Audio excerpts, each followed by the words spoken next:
ورحمۃ اللہ وبرکاتہ. الحمد للہ رب العالمین والصلاة والسلام على سید المرسلین. اما بعد اعوذ باللہ من الشیطان الرجیم. بسم اللہ الرحمن الرحیم. فكيف إذا جئنا من كل أمة بشهيد وجئنا بك على هؤلاء شهيدا. صدر انجمن، حکام صاحبان، مشفق اساتذہ اکرام اور دور دراز سے تشریف لائے ہوئے مہمان اعظم، حاضرین مجلس اور میرے دینی و ملی بھائیوں، آج کی اس سالانہ پروگرام میں میرا موضوع ہے خوف الہی. محترم سامعین اکرام، انبیاء اکرام جہاں حاملین وحیا و داعی اللہ تھے، وہی ہادی و مرشد بھی تھے. انبیاء اکرام علیہم السلام خوبیوں کے مجموعہ ہوتے، ان میں یہ خوبی بھی تھی کہ وہ معصوم ہوتے ہوئے بھی حد جل العالمین سے ڈرنے والے اور اس کے خوف سے رونے والے تھے. تضرع گڑائے وزاری ان کا سیوا تھا، جیسے کہ اللہ العالمین سورہ احزاب میں فرمایا ہے الذین یبلغون رسالۃ اللہ ویخشونہ ولا یخشون احدا الا اللہ. انبیاء اکرام جو اللہ العالمین کے پیغام کو پہنچایا کرتے تھے اور اللہ العالمین سے ڈرتے تھے اور اللہ کے سوا کسی سے نہیں ڈرتے تھے. اور سورہ مریم میں اللہ العالمین فرماتا ہے اذا تتلی علیہم آیۃ الرحمن خروا سجدا وبکیا. جب ان نبیوں پر اللہ الرحمن کی آیت تلاوت کی جاتی تھی تو وہ سجدہ میں بے اختیار گر جاتے تھے اور ان کی آنکھیں آشکار ہو جاتی تھی. اور اللہ العالمین کی آیت سن کر رقات طاری ہو جانا اور عظمت الہی کے سامنے سجدہ ریز ہو جانا اور بندگان الہی کی خاص علامت ہے. اس لیے وارثین انبیاء کو اللہ العالمین سے ڈرنے کی تاکید کی گئی ہے اور یہ وضع کر دیا گیا ہے کہ حقیقی معنی میں علماء دین وہی ہوں گے جو اللہ العالمین سے خوف رکھتے ہیں اور ڈرتے ہیں. اور اللہ العالمین قرآن مجید کے اندر ارشاد فرماتا ہے انما یخشی اللہ من عبادہ العلماء. اللہ سے اس کے وہی بندے ڈرتے ہیں جو اللہ العالمین سے خوف رکھتے ہیں اور ڈرتے ہیں.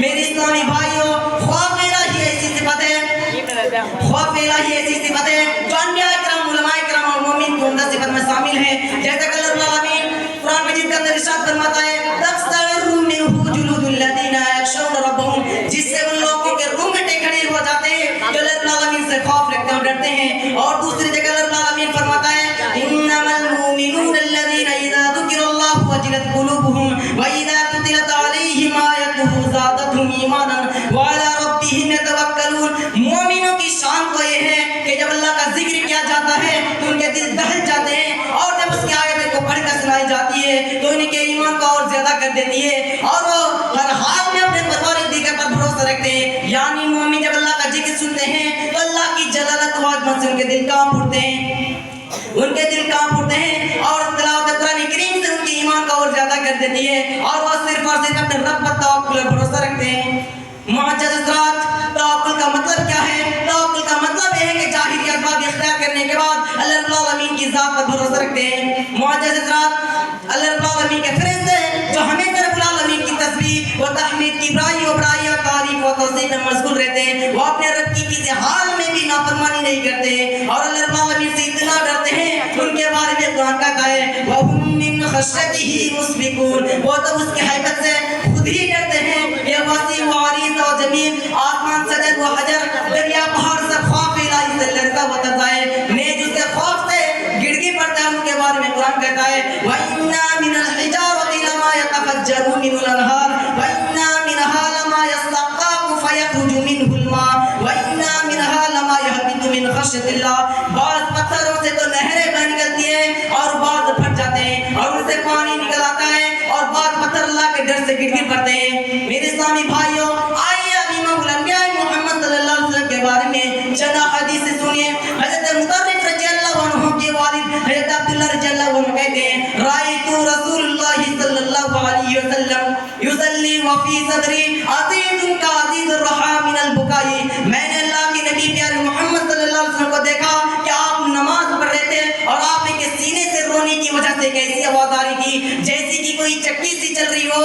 اور ایک دوسرے حدیث میں حضرت مطرف رضی اللہ عنہ کے والد حضرت عبداللہ رضی اللہ عنہ کہتے ہیں آتیت النبی صلی اللہ علیہ وسلم وهو یصلی وفی صدری عزیز کعزیز المرجلیان. میں نے نبی صلی اللہ علیہ وسلم کے پاس آیا جبکہ آپ نماز پڑھ رہے تھے اور کوئی ہنڈیا بول رہی ہو، یعنی آپ رو رہے تھے. اور حضرت حذیفہ رضی اللہ عنہ بیان کرتے ہیں بھائی نبی صلی اللہ علیہ وسلم اذا مر بآیت خوف تعوجا، اور جب خوف کی آیت کو پڑھتے تو اللہ العالمین سے فرماتے ہیں وَإِذَا مَرَّ بِآیَةِ رَحْمَةٍ صَالَا، اور جب رحمت کی آیت کو پڑھتے تو اللہ العالمین سے رحمت طلب فرماتے ہیں. اور ایک حدیث میں حضرت زیاد بن علاقہ رضی اللہ عنہ بیان کرتے ہیں کہ میں نے حضرت مغیرہ بن شعبہ رضی اللہ عنہ کو بیان کرتے سنا کان النبی صلی اللہ علیہ وسلم حتی تریما، اللہ کے نبی پیار محمد صلی اللہ علیہ وسلم اتنی لمبی نماز پڑھ رہے تھے کہ آپ کے قدموں میں مرم آ جاتا، اور آپ صلی اللہ علیہ وسلم سے عرض کیا جاتا کہ آپ تو بخشے ہوئے ہیں، تو آپ صلی اللہ علیہ وسلم فرماتے ہیں افلا اکون عبدا شکرا، کیا میں اللہ کا شکر گزار بندہ نہ بن سکوں. میں اسے تقریر ختم کرنا چاہتا ہوں. علیہ البلد وعلیکم السلام. کچھ لوگ میٹھا کھانا چھوڑ دیتے ہیں شوگر کی وجہ سے، کچھ لوگ میٹھا کھانا چھوڑ دیتے ہیں شوگر کی وجہ سے، اور کچھ لوگ نمک کھانا چھوڑ دیتے ہیں بلڈ پریشر کی وجہ سے، لیکن حرام کا کھانا نہیں چھوڑتے ہیں خدا کی ڈر سے.